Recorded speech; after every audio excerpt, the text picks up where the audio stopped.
What to do when you get off track financially, earning, spending, and saving.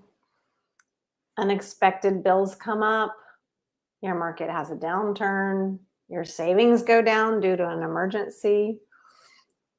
Honestly, no one can stay on track financially all the time. And even when you're super clear in your spending plan, your projected expenses will not always equal your actual expenses to a T. Things are going to be off sometimes. Your earnings will fluctuate, especially if you're an entrepreneur. You'll get your savings up really high, your emergency savings, and then an actual emergency will happen. And you have to use some of that savings. That happened to me recently. I have a hybrid car and the battery finally went out. And I had to use $5,000 of my emergency savings to pay for the battery.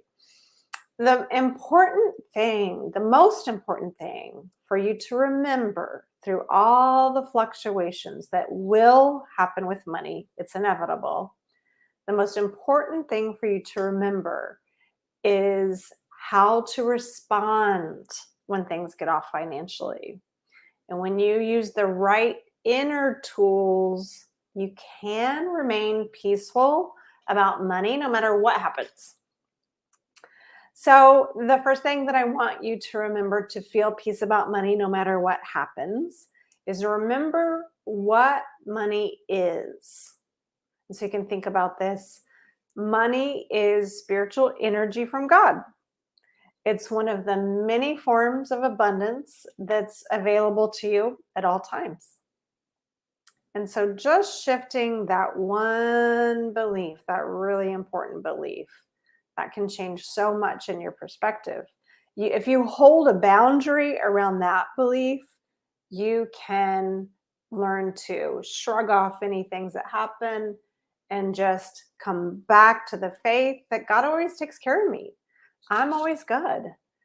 So that's the first rule the first tool rather, that always will bring you back to that peaceful place.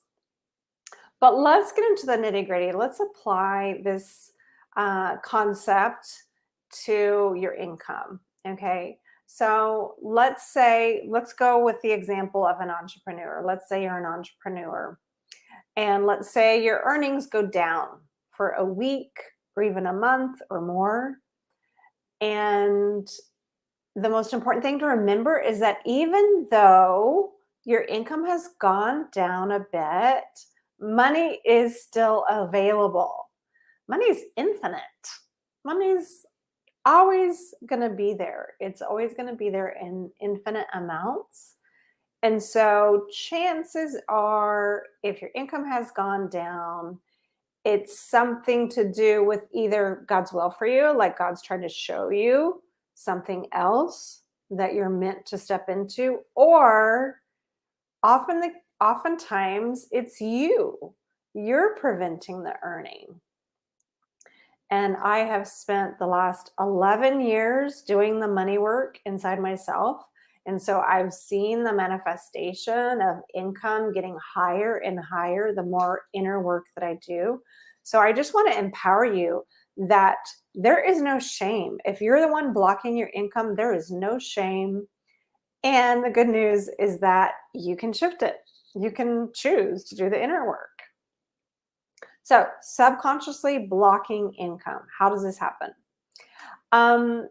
So, if you have the dynamic where you want really high earnings, yet subconsciously below the surface, you fear that high income and high earnings will mean that you're greedy or that you're a bad person or that earning high will keep you away from your family or that earning high will hurt your health. If you have that subconscious fear that you haven't worked through, your subconscious will always win. Your subconscious mind remembers everything you've ever done, heard, seen, experienced, and all your inner guide protectors are in there in your subconscious, always dialing up. Where's the danger? Where's the danger? We have to protect this person, right? So you can subconsciously block money 110%.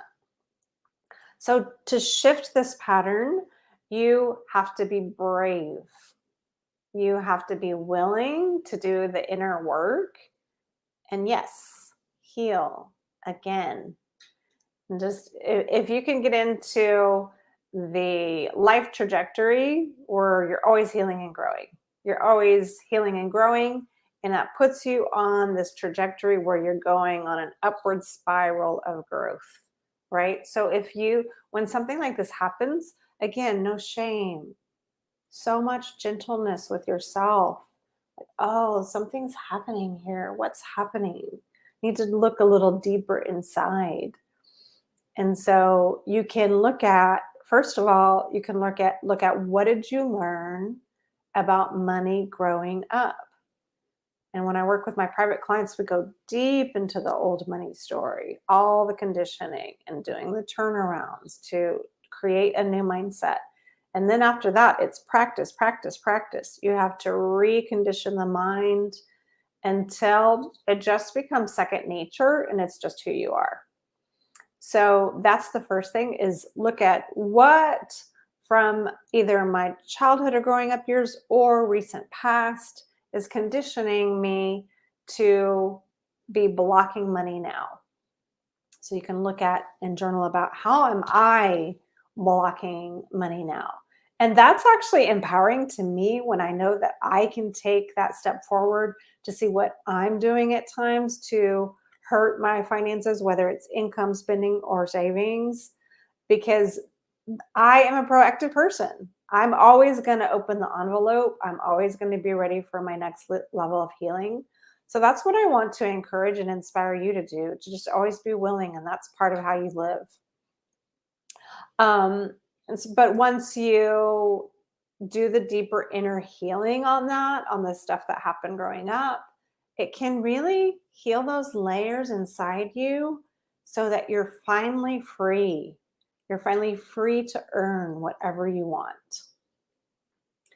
Spending and savings are two other aspects of money that can get you off track.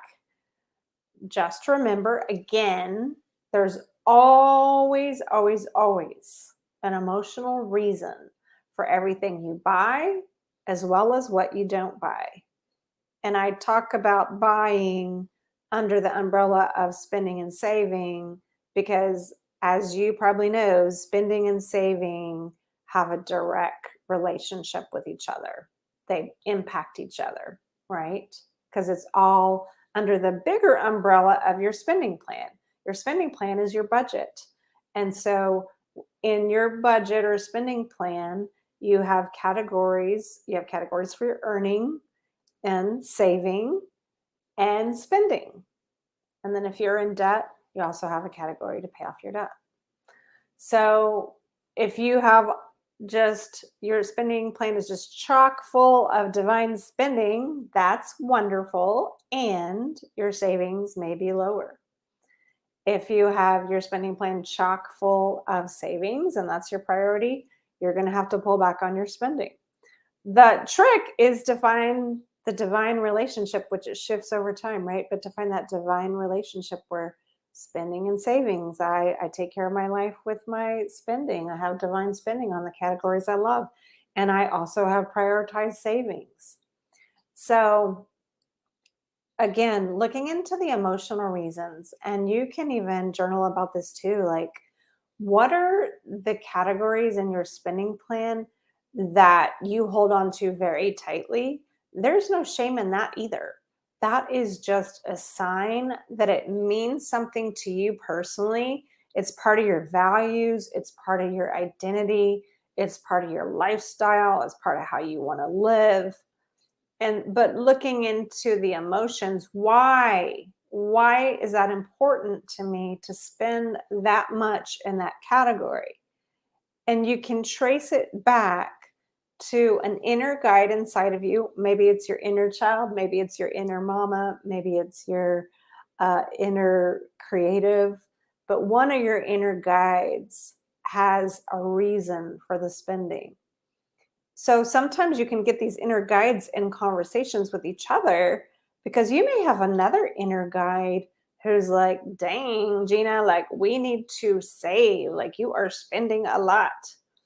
Or you may have an inner guide who's like, I am tired of you always having all the money going to savings. You're so logical. Like, I want to also live my life and spend some. So you have to have that balance of divine spending and sacred savings. So, and yes, they do impact each other. And spending and savings are two topics that definitely deserve that deeper healing. So, just again, going into the emotions is part of the healing and going into the inner guides. And when you have clarity about all that, you can make conscious decisions about your spending plan. And those conscious decisions will have a positive impact on you long term if you're able to stick to what's in the spending plan.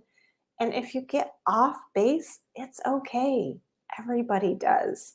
Nothing is, for most people, I can't say no one, but for most people, the numbers don't always add up to the penny in your spending plan, right? So just getting to know those inner guides who love to spend, God love them. Those abundant inner guides inside of you, we love them. We need their energy.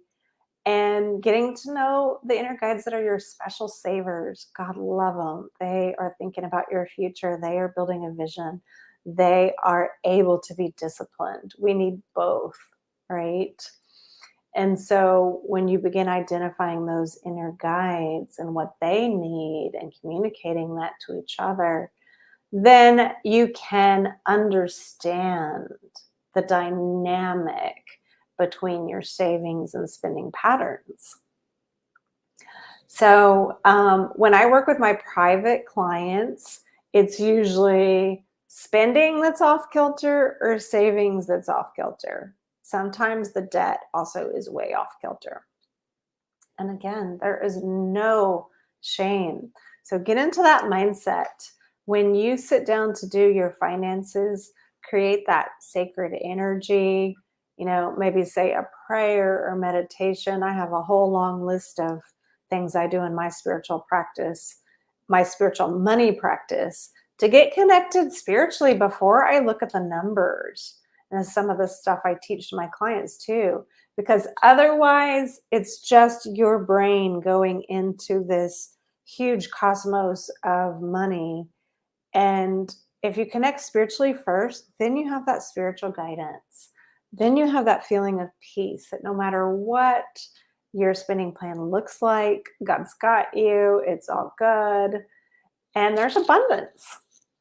And so these are all opportunities for you to go deeper with yourself. And I'm facing that right now as I work on my kitchen remodel. So my husband and I are about to have our kitchen remodeled. So we've been working with a group that we hired to work on it with us. And we have a budget. We have a certain amount saved for the project. And currently we are over budget. And it is just so funny to me to watch myself pick out all the beautiful things for the kitchen. We're also doing a bathroom. But, it's like there are inner guides inside of me. There's the artist, there's the mama, there's the glowing spiritual lady, glow. There is the wife, there is the friend. There's so many inner guides who want to have this beautiful space to entertain and host and feel abundant, right? And there's also a more pragmatic part of me that's like, we're currently 10K over budget. What are we going to do? And so, that part of me really wants to maintain my savings, my investments, my financial well-being. And so I'm having to look deeper inside to the inner guides that want the best remodel ever and balance that with the inner guides who prioritize stable savings and investments. The point is that you can heal all the aspects of your finances. You can get your inner guides talking and communicating with each other. That is, those are the main two tips I want to give you, right? Because getting your inner guides talking and communicating, that's the one point I wanted to share. And the other one, again, when that's coupled with choosing to feel good about your finances no matter what, because you know money comes from God and God's got you. Those two things together, coupled together, they keep your body calm, your nervous system calm, which allows you to be in a receptive state, an open state of mind, where you can notice all the many opportunities coming your way, and they're never ending. So I would love to hear more from you, how you handle your finances, and I would love to see you beginning to implement the spiritual aspect as well as getting your inner guides talking.